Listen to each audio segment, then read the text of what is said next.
Modernidad líquida, por Zygmunt Bauman. Capítulo 1. Emancipación.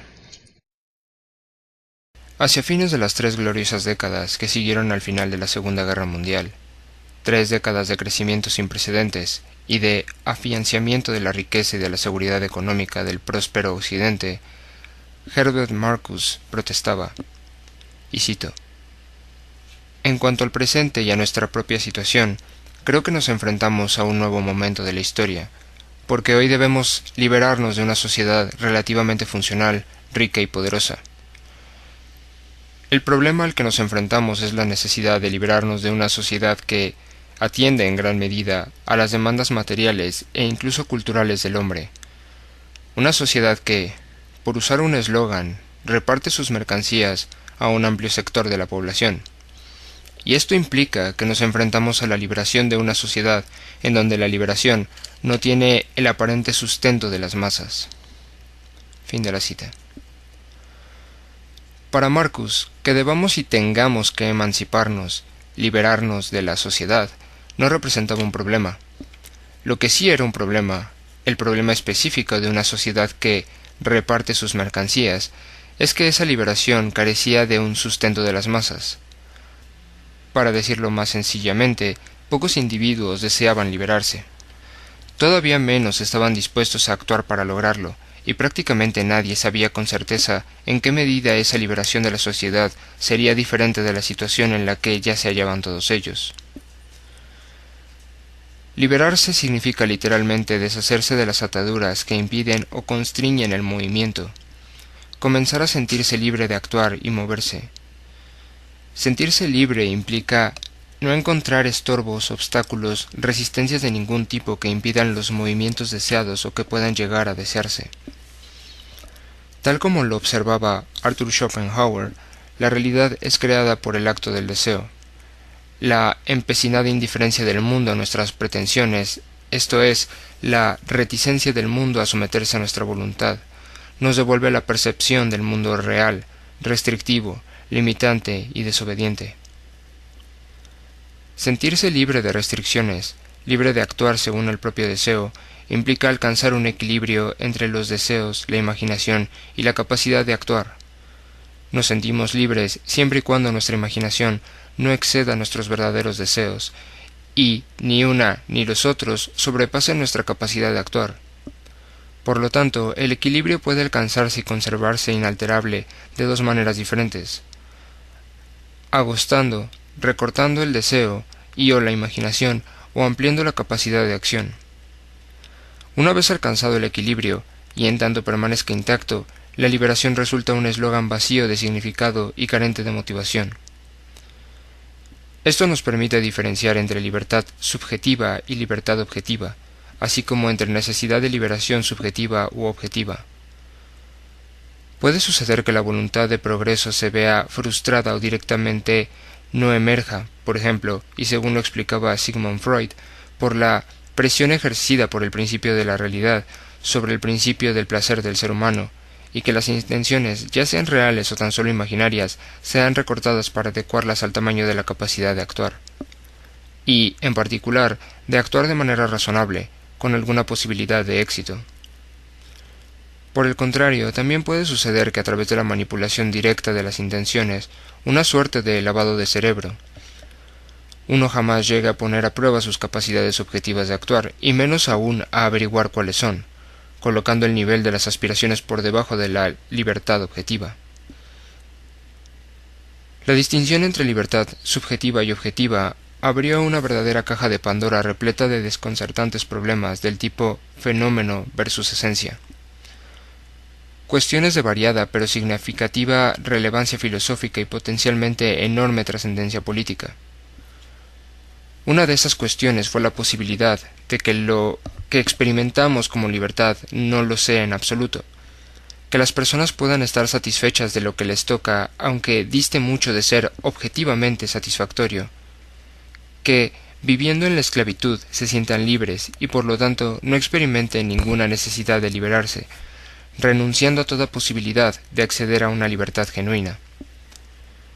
El corolario de este razonamiento fue la suposición de que las personas puedan no ser jueces competentes de su propia situación, y deban ser forzadas o engatusadas, pero en cualquier caso conducidas a experimentar la necesidad de ser objetivamente libres y a juntar el coraje y la determinación necesarios para luchar por ello.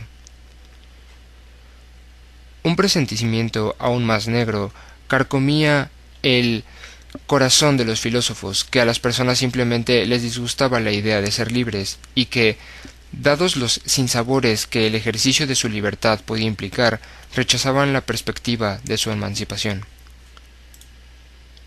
Las bendiciones a medias de la libertad. En una versión apócrifa del famoso episodio de la Odisea, Leon Feuchtwanger sugiere que los marineros hechizados y transformados en cerdos por Circe estaban encontrados con su nueva condición y resistieron desesperadamente los intentos de Odiseo por romper el hechizo y devolverles la forma humana. Cuando Odiseo les dice que ha encontrado unas hierbas mágicas capaces de deshacer el hechizo y que pronto volverán a ser humanos, los marineros, devenidos cerdos, corren a esconderse a tal velocidad que su ferviente salvador no puede alcanzarlos. Cuando Odiseo logra finalmente atrapar a uno de los cerdos y frotarlo con la hierba milagrosa, de esa pelambre surge Elpenor, un marinero como cualquiera. Insiste Feuchtwanger, común y corriente desde todo punto de vista, igual a todos los demás, ni especialmente dotado para la lucha, ni notable por su ingenio. El liberado, Elpenor, en absoluto agradecido por su liberación, atacó furiosamente a su liberador.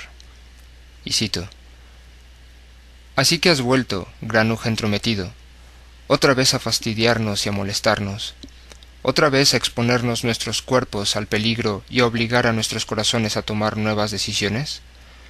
Yo estaba tan contento, podía revolcarme en el fango y retozar al sol, podía engullir, atracarme, gruñir y roncar, libre de dudas y razonamientos.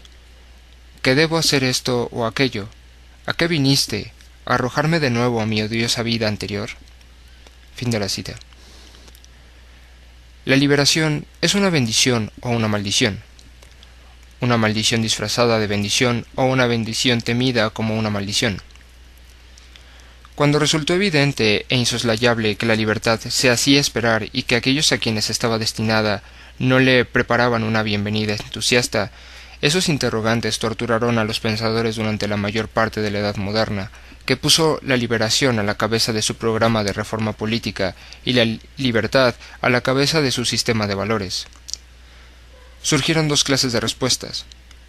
La primera dudaba de que la gente común estuviera preparada para la libertad, como lo expresará el escritor estadounidense Herbert Sebastian Agar en A Time for Greatness en 1942.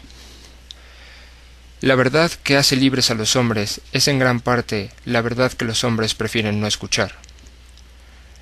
La segunda clase de respuestas se inclinaba por aceptar que los hombres dudaban de los beneficios que las libertades disponibles podían redituarles. Las respuestas del primer tipo movían intermitentemente a la compasión por la gente engañada, embaucada y obligada a abandonar toda oportunidad de libertad, o al desprecio y la cólera contra las masas, reacias a asumir los riesgos y las responsabilidades que son parte de una autonomía y una autodeterminación genuinas. La queja de Marcus es una combinación de ambos sentimientos, así como un intento de responsabilizar a esa nueva prosperidad por la evidente reconciliación de los cautivos con su falta de libertad. Otros intentos de atender a esa queja mencionaban el aburguesamiento de los desvalidos, la sustitución de tener por ser y de ser por actuar como valores supremos, y la cultura de masas, un daño cerebral colectivo causada por la industria de la cultura, que instalaba una sed insaciable de entretenimiento y diversión allí donde deberían estar, como diría Matthew Arnold, la pasión por la dulzura y la luz, la pasión por hacerlas prevalecer. Las respuestas del segundo tipo sugerían que la clase de libertad ensalzada por los libertarios entusiastas no es, contrariamente a sus afirmaciones, garantía alguna de felicidad, sino que es más proclive a acarrear desdicha. De acuerdo con este punto de vista, los libertarios se equivocan al afirmar, como por ejemplo David Conway, cuando reformula el principio de Henry Sidgwick, que la felicidad general se promueve de manera efectiva manteniendo en los adultos la esperanza de que cada uno dependerá de sus propios recursos para satisfacer sus propios deseos. O Charles Murray, que se deshace en elogios al describir la felicidad inherente a las búsquedas individuales. Aquello que hace satisfactorio un acontecimiento es que es uno quien lo ha realizado. Con parte sustancial del peso de la responsabilidad sobre los hombros de uno y habiendo contribuido uno en gran medida a su éxito. Depender de los propios recursos para satisfacer los propios deseos nos augura el tormento mental y la agonía de la indecisión, mientras que el peso de la responsabilidad sobre los propios hombros provoca un miedo paralizante al riesgo y al fracaso, y no da derecho a apelación ni resarcimiento. Este no puede ser el verdadero significado de la libertad. Y si la libertad que en realidad existe, la libertad disponible, significa todo eso, entonces no puede ser garantía de felicidad ni una meta por la que valga la pena luchar. Las respuestas del segundo tipo se derivan en definitiva del horror visceral hobbesiano por el hombre sin freno. Ganan su credibilidad presuponiendo que un ser humano liberado de las restricciones coercitivas de la sociedad o que nunca estuvo sujeto a ellas es más una bestia que un individuo libre, y el horror que generan se deriva de otro presupuesto, a saber, que la ausencia de restricciones efectivas haría de la vida algo feo, brutal y breve, y por lo tanto, en absoluto, feliz. Ese mismo principio hobbesiano fue elaborado por Emile Durkheim bajo la norma de una filosofía social abarcadora, según la cual la norma, medida sobre la base del promedio o la más común y sostenida sobre la base de severas sanciones punitivas, libera verdaderamente a los potenciales seres humanos de la más horrenda y aterradora esclavitud.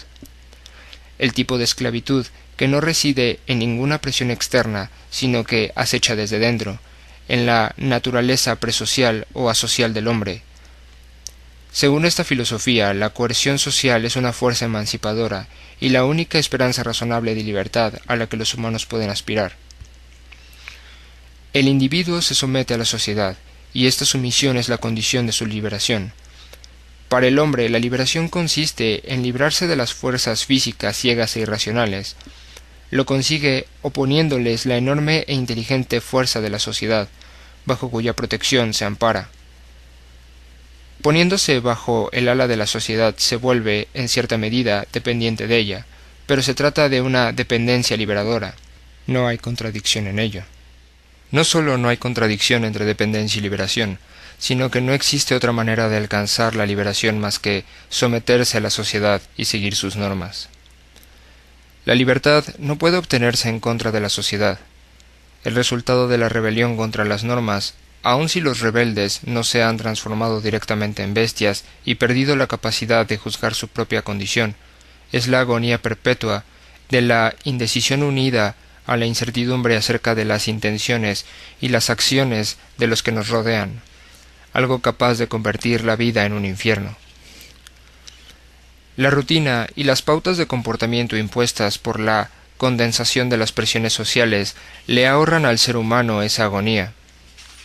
Gracias a la monotonía y a la regularidad de patrones de conducta recomendados, inculcados y compulsivos, los humanos saben cómo actuar en la mayoría de los casos, y rara vez enfrentan una situación que no esté señalizada en la que deban tomar decisiones bajo la propia responsabilidad, sin el tranquilizador conocimiento previo de sus consecuencias, transformando cada movimiento en una encrucijada preñada de riesgos difíciles de calcular.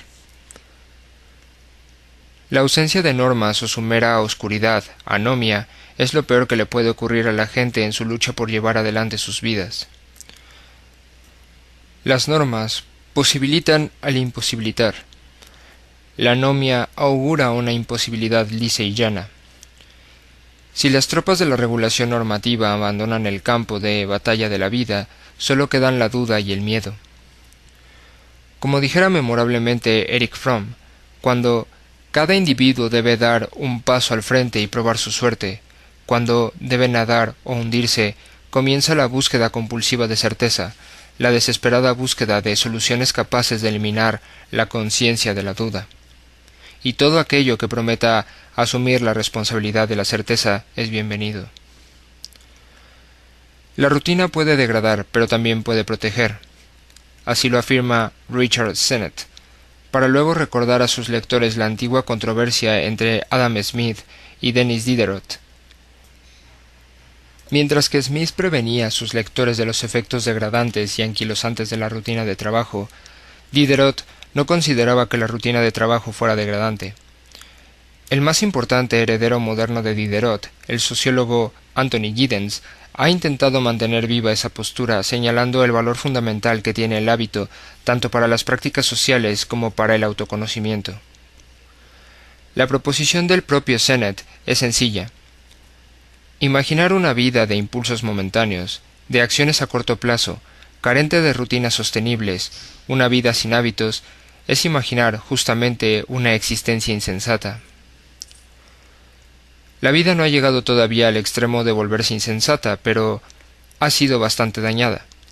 Y todas las futuras herramientas de certeza, incluidas las nuevas rutinas inventadas, que difícilmente duren lo suficiente como para llegar a transformarse en hábitos, y que, de mostrar signos de adicción, probablemente generarán resistencias, no son más que muletas, artificios de la ingenuidad humana que solo se parecen al original si nos abstenemos de observarlos muy de cerca. Toda certeza posterior al pecado original, del desmantelamiento de ese mundo real, colmado de rutinas y carente de reflexión, no puede sino ser una certeza fabricada, una certeza burda y descaradamente inventada, cargada con toda la vulnerabilidad innata de las decisiones humanas. Gilles Deleuze y Félix Guattari insisten, y cito: «Ya no creemos en el mito de la existencia de fragmentos que, como pedazos de una antigua estatua, esperan que la última pieza faltante sea descubierta para así ser pegados creando una unidad exactamente igual a la unidad original. Ya no creemos que alguna vez haya existido una totalidad primordial, como tampoco que una totalidad final nos espere en el futuro. Lo que se ha roto ya no puede ser pegado. Abandonen toda esperanza de unidad, tanto futura como pasada. Ustedes, los que ingresan al mundo de la modernidad fluida, ya es tiempo de enunciar, como lo hizo recientemente Alan Turing, la muerte de la definición del ser humano como ser social, definido por su lugar en una sociedad que determina sus acciones y comportamientos. En cambio, el principio de combinación de la definición estratégica de la acción social no orientada por las normas sociales y la defensa por parte de todos los actores sociales de su especificidad cultural y psicológica puede encontrarse en el individuo y ya no en las instituciones sociales o los principios universales. El presupuesto tácito que sostiene una postura tan radical es que ya ha sido alcanzada toda la libertad concebible o asequible. No queda más que barrer los rincones y llenar algunos espacios en blanco, tarea que seguramente será terminada en breve. Los hombres y mujeres son absoluta y verdaderamente libres, y por lo tanto el programa de la emancipación ha sido agotado. La queja de Marcus y la nostalgia comunitaria por la comunidad perdida pueden ser manifestaciones de valores opuestos, pero ambos son igualmente anacrónicos.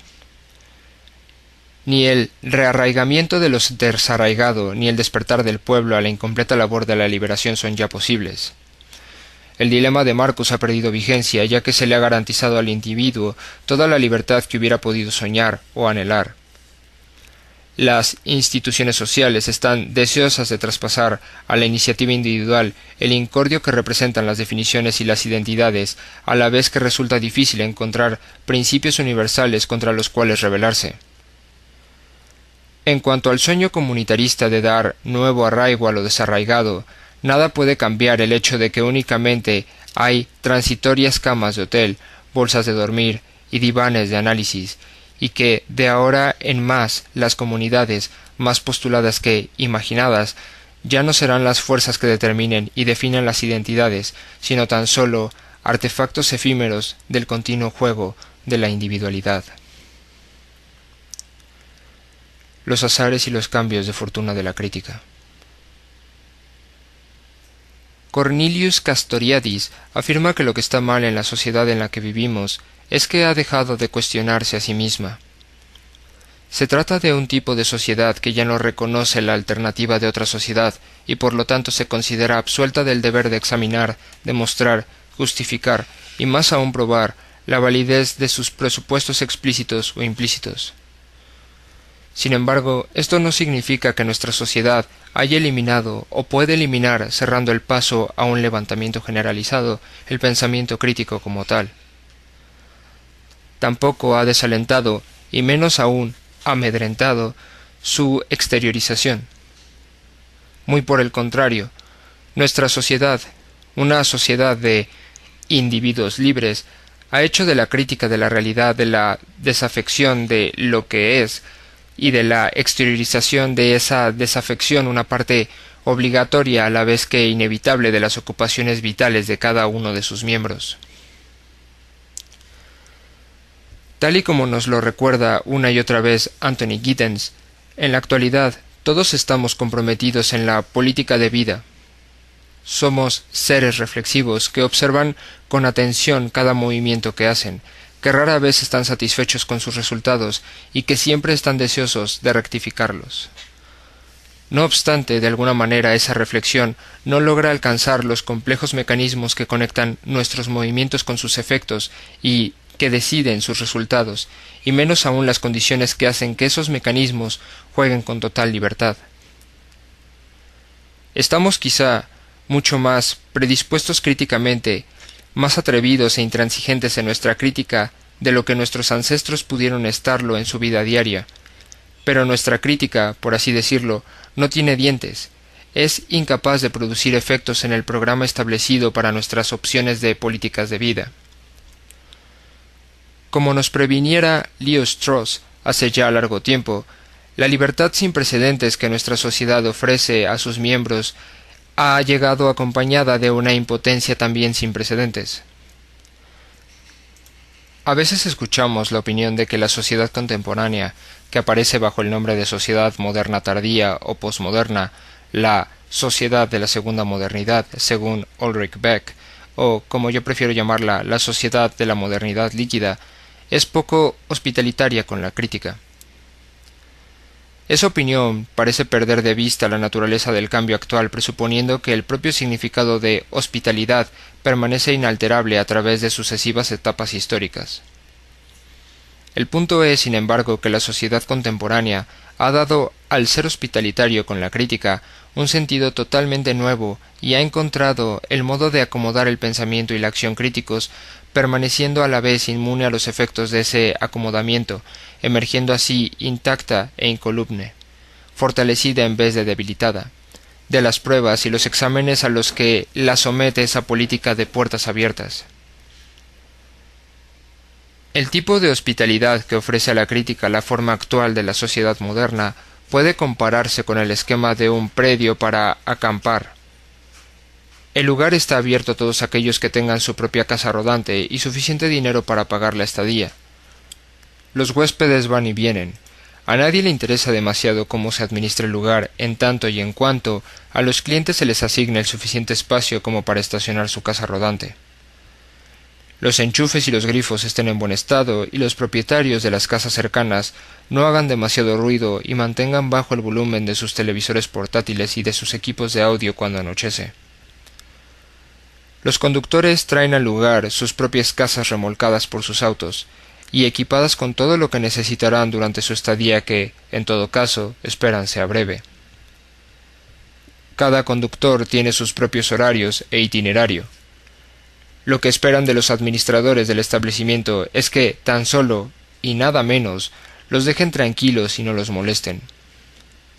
A cambio, se comprometen a no desafiar la autoridad de los administradores y a pagar puntualmente. Y como pagan, también exigen. Son proclives a la intransigencia cuando se trata de defender su derecho a los servicios prometidos, pero, por lo demás, prefieren hacer su vida y se enojan si alguien pretende impedirles el acceso a ello. De tanto en tanto reclamarán un mejor servicio, si son directos, decididos y no tienen pelos en la lengua. Hasta puede que consigan lo que piden. Si se sienten enfadados o defraudados, los conductores se quejarán y reclamarán lo que les corresponde. Pero jamás se les ocurrirá cuestionar o renegociar la filosofía administrativa del lugar, y menos aún hacerse cargo de la responsabilidad de llevarlo adelante ellos mismos. A lo sumo, tomarán mentalmente nota de ese sitio en particular, para no volver ni recomendárselo a sus amigos. Cuando, siguiendo su propio itinerario, finalmente se van, el lugar queda tal y como estaba antes de su llegada, indemne a su paso y a la espera de otros nuevos por llegar. Si las quejas registradas por sucesivas tandas de acampantes se van acumulando, los servicios prestados por el establecimiento podrán ser modificados para impedir que un descontento reiterado se haga oír nuevamente en el futuro. En la era de la sociedad de la modernidad líquida, la hospitalidad con la crítica sigue el esquema de un previo para acampar. La teoría crítica clásica, puesta a punto por Adorno y Horkheimer, había sido gestada por la experiencia de una modernidad diferente, preocupada por el tema del orden y por lo tanto conformada por y orientada hacia el telos de la emancipación. En ese tiempo, y por buenas razones empíricas, la idea de la crítica se inscribía dentro de un modelo muy diferente. Un modelo de organización doméstica compartida, con reglas institucionales y normas de usos y costumbres, asignación de tareas y supervisión de resultados. Si bien nuestra sociedad es hospitalitaria para con la crítica a la manera en que un camping es hospitalitario con los acampantes, definitiva y decididamente nuestra sociedad no es hospitalitaria con la crítica al modo en que lo asumieron los fundadores de la escuela crítica y hacia el que dirigieron su teoría. Podríamos decir, en términos diferentes pero compatibles, que la crítica estilo consumidor ha venido a reemplazar a su predecesora, la crítica estilo productor. Contrariamente a lo que sucede con una moda muy extendida, este vuelco fatídico no puede explicarse como resultado de un cambio de humor general, una mengua del apetito de reformas sociales, un decreciente interés por el bien común y por las imágenes de una sociedad justa, el descenso de popularidad del compromiso político o el ascenso de la marea de sentimientos hedonistas del tipo yo primero. Si bien todos estos fenómenos son una marca patentada de nuestros tiempos, las causas del cambio son más profundas. Tienen sus raíces en la gran transformación del espacio público y, más en general, en la manera en la que la sociedad moderna funciona y se perpetúa a sí misma. El tipo de modernidad que era el blanco a la vez que el marco cognitivo de la teoría crítica clásica llama retrospectivamente la atención del analista por su notable diferencia con la sociedad que enmarca las vidas de las generaciones actuales. Resulta pesada por oposición a la liviana modernidad contemporánea, más aún sólida por oposición a fluida, líquida o licuada, condensada por oposición a difusa o capilar, finalmente sistémica por oposición a retificada. La modernidad pesada, sólida, condensada, sistémica de la era de la teoría crítica estaba endémicamente preñada de una tendencia al totalitarismo. La sociedad totalitaria de la homogeneidad abarcadora, compulsiva y forzosa oscurecía de forma amenazante y permanente el horizonte como si fuera su destino último, como una bomba de tiempo a medias desactivada o un espectro no del todo exorcizado. La modernidad fue una enemiga acérrima de la contingencia, la variedad, la ambigüedad, lo aleatorio y la idiosincrasia, anomalías, todas a las que declaró una guerra santa de desgaste, y sabía que la autonomía y la libertad individual serían las principales bajas de esa cruzada. Algunos de los íconos fundamentales de esa modernidad fueron las fábricas fordistas, que reducían las actividades humanas a simples y rutinarios movimientos fuertemente predeterminados que debían seguirse de manera obediente y mecánica, sin intervención de las facultades mentales y manteniendo a raya todo sesgo de espontaneidad e iniciativa individual. La burocracia, afín al menos en su tendencia innata al modelo ideal de Max Weber, en el cual las identidades y los lazos sociales se dejaban en el guardarropa de entrada, junto con los sombreros, paraguas y abrigos, de modo tal que las acciones de quienes ingresan y durante el tiempo que se encuentran dentro se rijan solamente y de manera indiscutible según las reglas. El panóptico, con sus torres de vigilancia y sus internos condenados a una vigilancia sin tregua, el gran hermano que nunca se duerme, siempre listo, dispuesto y expeditivo a la hora de recompensar a los leales y castigar a los infieles, y finalmente el Kunstlager, al que más tarde se uniría el Gulag, en el contrapanteón de los demonios modernos, el lugar en el que los límites de la maleabilidad humana fueron puestos a prueba en condiciones de laboratorio, en tanto aquellos que se presumía no eran maleables o no lo eran lo suficiente, eran condenados a perecer de agotamiento o enviados a las cámaras de gas y al crematorio. Retrospectivamente, una vez más, podemos decir que la teoría crítica apuntaba a desactivar y neutralizar, o directamente desconectar, la tendencia totalitaria de una sociedad sospechosa de ser portadora endémica permanente de tendencias totalitaristas. El principal objetivo de la teoría crítica era defender la autonomía humana, la libertad de elección y autoafirmación, y el derecho a ser y seguir siendo diferente. Como en los primeros melodramas de Hollywood, en los que el momento en que la pareja se reencontraba y tomaba sus votos matrimoniales marcaba el final del drama y el comienzo del dichoso «y vivieron felices para siempre», la teoría crítica temprana creyó que el momento culminante de la emancipación humana, el momento de decir «misión cumplida», era el despegue de la libertad individual, de las férreas garras de la rutina y la liberación del individuo de la cárcel de acero de una sociedad enferma de insaciables apetitos totalitarios, uniformadores y homogeneizantes. La crítica sirvió a ese propósito. No se propuso ver más allá, no más allá del momento de esa conquista, ni tuvo tiempo para hacerlo. El libro 1984 de George Orwell fue, en el momento en que fue escrito, el más exhaustivo y canónico inventario de los miedos y aprensiones que asolaban a la modernidad pesada. Una vez proyectados sobre el diagnóstico de los problemas contemporáneos y las causas de los sufrimientos contemporáneos, esos temores marcaron el norte del programa de emancipación de la época. El verdadero 1984 llegó, y la visión de Orwell fue recuperada puntualmente, debatida, como era esperable, en público y meticulosamente ventilada, quizá por última vez. Como era esperable también, muchos escritores afilaron el lápiz para deslindar aciertos y errores de la profecía de Orwell, de acuerdo con el lapso que Orwell había previsto para que sus palabras se hicieran realidad. En nuestro tiempo, cuando hasta la inmortalidad de los hitos y monumentos de la historia cultural de la humanidad está sujeta a un reciclaje permanente, y cuando hasta periódicamente se debe llamar la atención de los humanos sobre dichos hitos y monumentos en ocasión de algún aniversario o por el aspaviento que precede y acompaña las exposiciones retrospectivas para desaparecer de la imagen y el pensamiento después del cierre de la exposición o hasta ocupar espacio en la prensa y tiempo en la televisión con la llegada de un nuevo aniversario, no es de extrañar el tratamiento otorgado al acontecimiento Orwell, que no fue demasiado diferente del acordado intermitente a similares acontecimientos como el de Tutankamón, el oro inca, Vermeer, Picasso o Monet.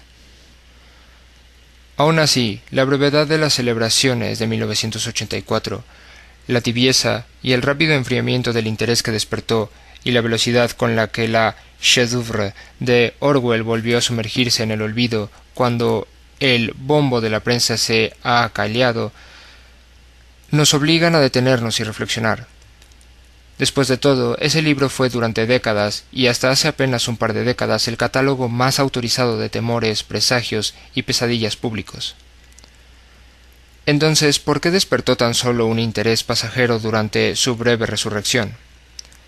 La única explicación coherente es que la gente que discutía el libro en 1984 no estaba entusiasmada ni se sentía incentivada por el tema sobre el que se le había encomendado debatir o reflexionar porque, ya no era capaz de reconocer en la distopía de Orwell ni sus propias angustias y frustraciones ni las pesadillas de sus vecinos de al lado.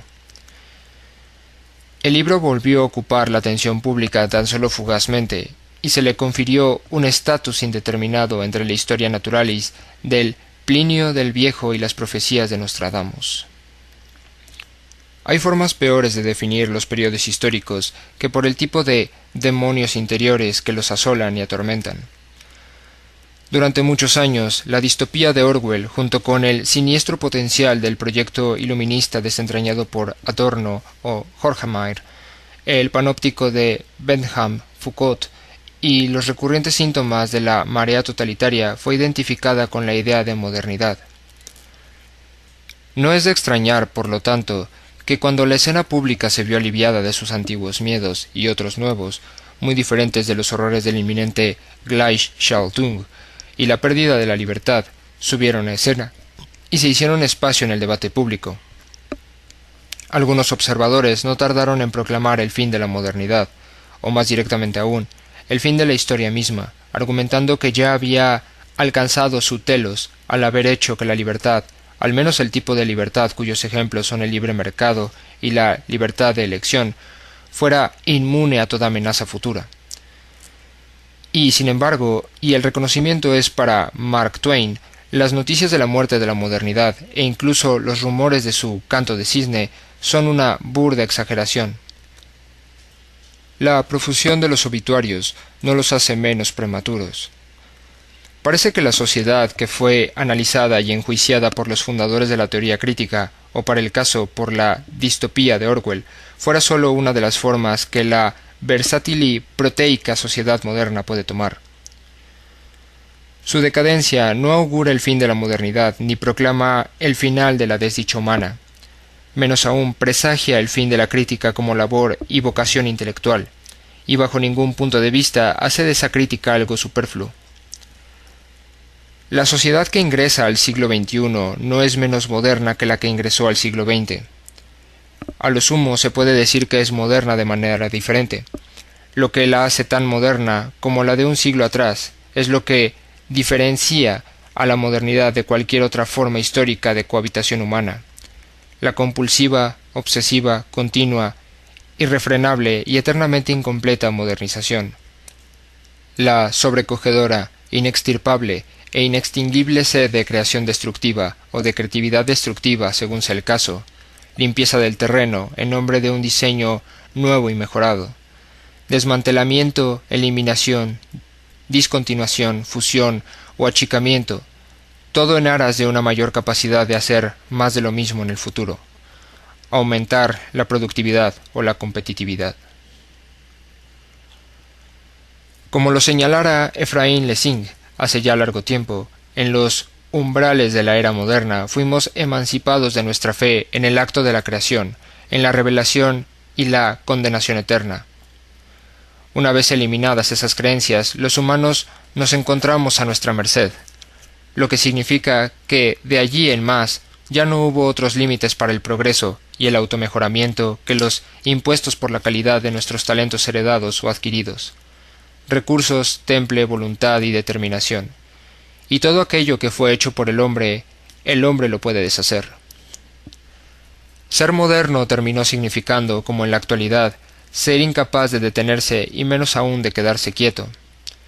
Nos movemos y estamos obligados a movernos, pero no tanto por la postergación de la gratificación que sugería Max Weber, sino porque no existe posibilidad alguna de encontrar gratificación. El horizonte de la gratificación, la línea de llegada en que el esfuerzo cesa y adviene el momento del reconfortante descanso después de una labor cumplida, se aleja más rápido que el más veloz de los corredores. La completud siempre es futura, y los logros pierden su atractivo y su poder gratificador en el mismo instante de su obtención, sino antes. Ser moderno significa estar eternamente un paso delante de uno mismo, en estado de constante transgresión, en palabras de Friedrich Nietzsche. No se puede ser Mensch, hombre, sin ser, o al menos esforzarse por ser, Übermensch, superhombre. También significa tener una identidad que solo existe en tanto proyecto inacabado. En lo que a todo esto se refiere, la situación de nuestros abuelos y la nuestra no son demasiado diferentes. Sin embargo, hay dos características que hacen que nuestra situación, nuestra forma de modernidad, sea novedosa y diferente. La primera es el gradual colapso y la lenta decadencia de la ilusión moderna temprana, la creencia de que el cambio que transitamos tiene un final, un telos de cambio histórico alcanzable, un estado de perfección a ser alcanzado mañana, el año próximo o en el próximo milenio. Una especie de sociedad buena, justa y sin conflictos en todos o en algunos de sus postulados. Equilibrio sostenido entre la oferta y la demanda y satisfacción de todas las necesidades, perfecto orden, en el que cada cosa ocupa su lugar. Las dislocaciones no perduran y ningún lugar es puesto en duda. Absoluta transparencia de los asuntos humanos gracias al conocimiento de todo lo que es necesario conocer.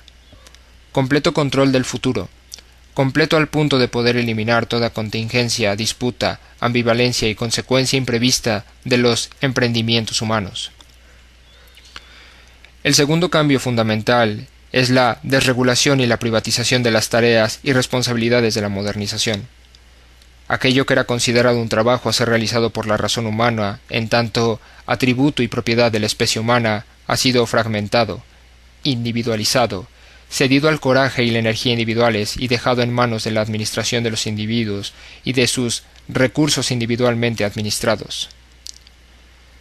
Si bien la idea de progreso o de toda otra modernización futura del status quo, a través del accionar legislativo de la sociedad en su conjunto, no ha sido abandonada completamente, el énfasis junto con la carga de la responsabilidad ha sido volcado sobre la autoafirmación del individuo.